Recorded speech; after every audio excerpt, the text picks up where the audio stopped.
ساکنان دهه‌ای ضرردیده حلقجر در خراسان دیگر باره از بارشات باران و آمدن سیل ضرر دیدند.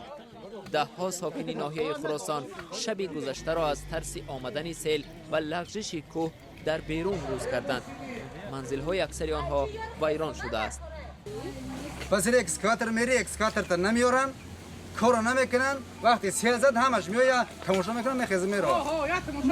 ما کوشماندیم که همین یاردمی مردم یاردم کنن. مردم پول تو کردگی خودش اکسکاتر ده یا اکسکاتر روی کردگی مردم پول تو کرده خال کردگی در را کم تر کندگی نمی سیل آمد همه ششته برده. از بارش زیادی باران و پر شدن سیل راه مردم جماعت‌های صدرالدین عینی و هلالی ناحیه خراسان ضرر بیشتر دیدند. از باغ و حولی و زمین کشتی خرسند مراد آخونوف تنها بام خانه اش نمایان است. حکومت طلب میکنیم که اگون گروه بوشه یاردم. این خونه من نظر یگون چیز دیگه نمونده. بزرگا گرفته رفتن نه خودمون این حوالیمون دیده استیم. نه میخیل ایستودیم جای خوب یگون چی نیست. این همیجا اوغیل بچه و سرای هم خیلی ما بود. این اوجت خونه و یگون چی نمون.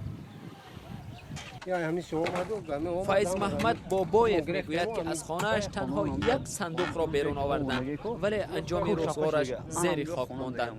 ساعت 5:30 زد سیل اومد همین خاک همه را لغت هم خودمون گرفتیم و همه را چک کنیم. من یگم چی از خونه تو ماند یا نه؟ نه یگم چی نگرفتیم یگم چی همش تگمیده. مقامات کمیته حالتهای فوق‌العاده در ناحیه خراسان میگویند در این دو جماعت حدود 10 خانه کاملا خراب شده است. ضرر پوره آفتی طبیعی را حالا معلوم نکردند.